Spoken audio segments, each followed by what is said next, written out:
WBOB reporting to you from 1 East Benton Street, downtown Aurora. Today is a sad day for the Pride Festival here in Aurora. It has been completely canceled due to funding and an ordinance that was passed in January by City Council.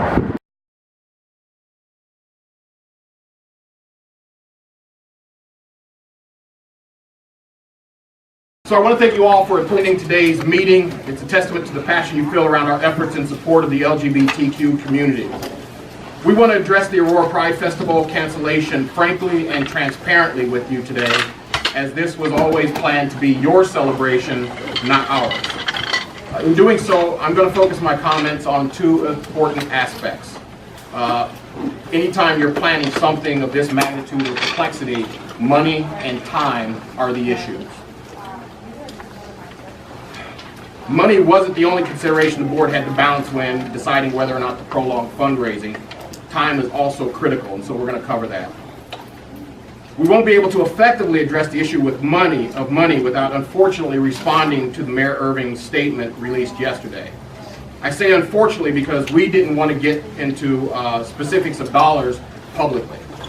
There's a reason we shied away from it in our statement, in fact.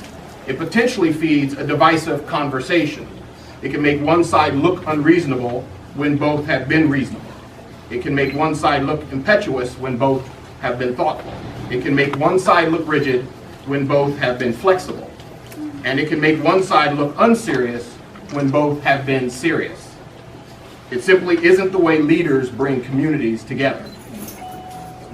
That said, there were things stated in Mayor Irving's release which were, frankly, incomplete and minimizes the financial gap Indivisible Aurora faces. We feel it necessary to point out these details so that you understand that we didn't walk away from a reasonable arrangement. The mayor mentioned in his release that the cost gap is now, quote, less than $10,000, unquote. That statement lacks considerable color. We don't have $16,000 on hand. We have $10,000 sitting in the bank. We also have $1,000 which we haven't yet withdrawn for GoFundMe. That's $11,000, not $16,000. Additionally, to get to the $10,000 the mayor quoted, you would also have to count $1,500 from a grant we didn't know existed until yesterday, haven't applied for, and had, as of our decision to cancel, received no guarantee we would receive. Where did the $16,000 figure come from? In an act of partnership, we communicated that we would commit to raising an additional $5,000 in the next couple of weeks if the total cost came to $16,000. $16,000 was what we stated we could stretch to. It would be aggressive, but we felt we could do it. As it stands, even with the diligent work of the mayor's office to help us reduce the price tag, the total cost of the parade was not reduced to $16,000. Keep in mind that 12 days ago, the cost of just the parade was quoted to us to be $37,000. In that same meeting, the cost estimate for the 5K run also went from $3,000 to $5,000, and we effectively lost our proposed route, causing us to have to restart planning on a new course. We were very clear in our conversation with the city this week that this wasn't a situation where if the city got close, we would assume debt for the rest. In fact, we were adamant that as a grassroots nonprofit who raised a little more than $15,000 total all of last year, including for the parade, we could not take on debt. All of us up here have a legal responsibility for the fiscal health of this organization. Assuming thousands of dollars in debt is a non-starter. Doing so would greatly diminish our capacity to do the work we do in the community in partnership with other organizations on immigration and refugee rights, cultural outreach, voter registration, voter education, and gender equity issues. Not to mention, if it is all realistic to assume that debt, work through the year fundraising to pay off that debt, while also fundraising to pay $37,000 for next year's parade. Regarding timing, to spectators it really doesn't matter how close to step off of the parade we are before we cancel it. To others involved in the festival, though, that no-go line needs to be significantly further back than a couple of weeks for real, tangible financial reasons. Vendors who are involved in our vendor fair will be ordering and creating merchandise to sell. Marchers will be building floats, ordering t-shirts, making signs and banners, and ordering banners as well. Serious runners will start training and setting priorities on the races that they will attend. Speakers who are coming here for free will be arranging transportation and potentially lodging. All of these things cost time and money. All of that money is wasted if we don't set a reasonable line in the sand as a go, no-go point. Based on our experience, that line is about 6 weeks out. Imagine if you're a small church or temple, or your nonprofit spends $600 or $800 preparing to march in the parade, and then 2 weeks before we cancel it. Or you're a vendor who ordered 5 times the merchandise you normally carry to sell at the marketplace, and we cancel it. We felt strongly that we had a responsibility to those folks to let them know the moment we no longer felt confident that we can execute our plan. To do less than that is ethically wrong. So cost. We have 11,000. We need 28,000. Time. Our go-no-go window closes in 2 weeks. The question then becomes, could we realistically raise $17,000 in 14 days? We determined, based on our experience in this year's soft philanthropic giving, that we could not. Hence the decision to cancel now to give people notice. Mayor Irvin and his staff should be commended for creatively reducing costs from $37,000 to $28,000. But $28,000 is not $11,000. The city has the right to pass new ordinances that reflect the priorities of the city.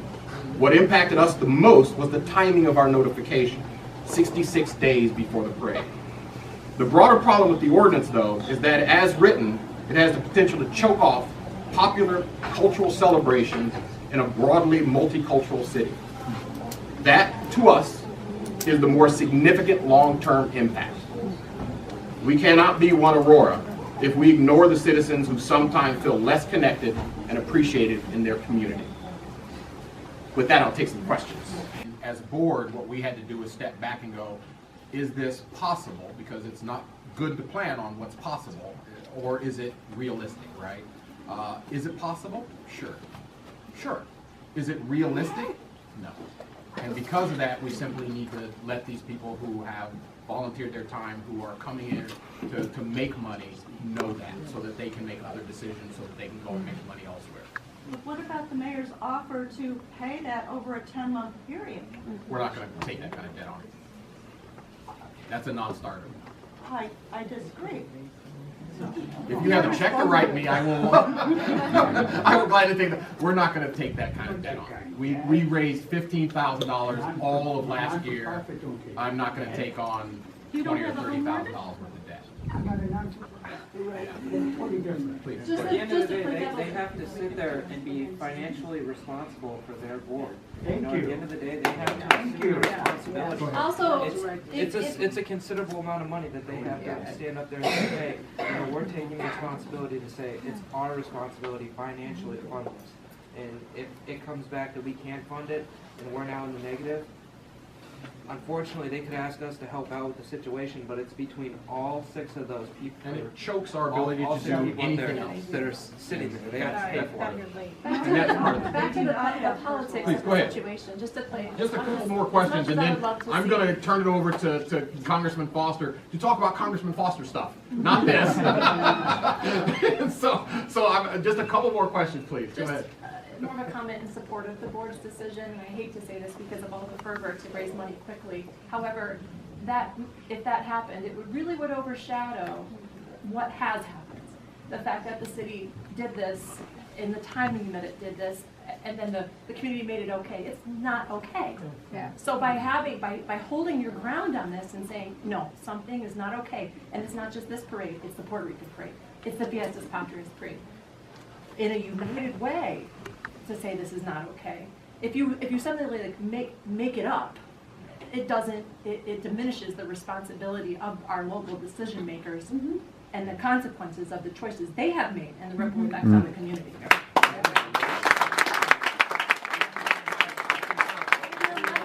Fix the broken system and save your money. I concur. There were a couple of ways that we wouldn't be here today. One is, had our parade been grandfathered in, but the ordinance stated that the parade had been going on for 3 years. On the same grandfathered in, on the same date. So it had to be a continuous same date parade for 3 years to be grandfathered in to the old system. The other one is if the city co-sponsors a parade, then they assume some of those costs, and then that's not an issue as well. So if you are concerned about not just the impact on this parade, but on other cultural celebrations, then you need to talk to the people who vote on these things and get them to change that so that these kinds of cultural celebrations aren't ignored in our city. Excuse me, go ahead. Oh, okay, sorry. No, I just want to make a quick comment, just because I want to thank this board, just because I know this is a very heavy decision and it's not easy. As an educator in Aurora, I can tell you guys for certain that what you guys did last year is you saved lives. You validated young people who might have been scared to come out, maybe feel like this city is not inviting.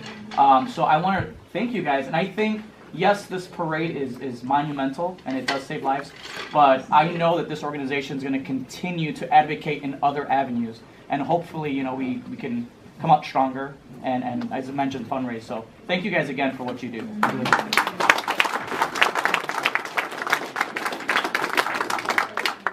One more question, and then we really need to get Congressman Foster in here. He's made the trip to come and talk to his voters, his constituents, and kind of give them updates on what he's working on and find out what's important to you as well. Well, he knows the Pride Parade is important to you.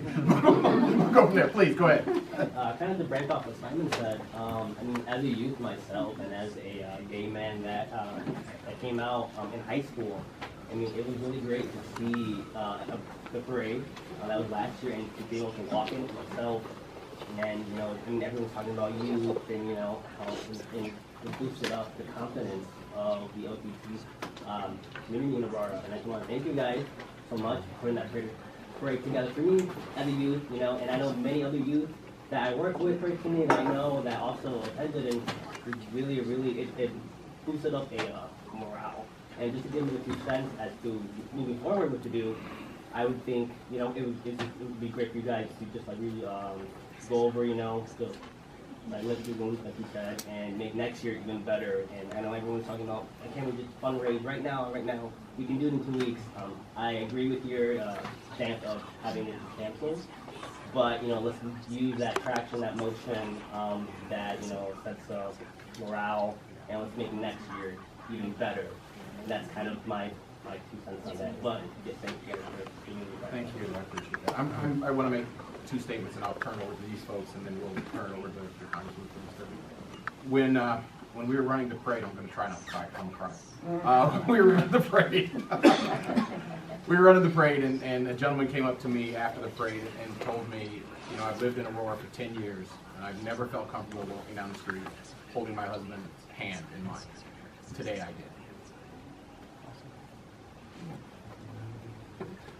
How about you have confidence in the community and you don't raise that money? That is exactly why we did this. It is exactly why we're not going anywhere. And we'll be back. You know, I cannot attribute any nefarious reasons by the city council to this, simply because I don't know. But it sure feels like we lost. And I fucking hate losing.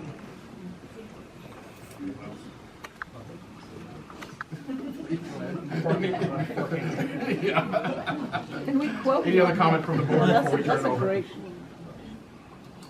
I'm sorry. Don't be. Don't be sorry. It's not your fault. It's not your fault. All right, with that, I am going to make a motion that we put all the other reports into the record, and that we close the meeting officially so that our secretary cannot have to take down everything Congressman Foster says, and we can turn it over to him.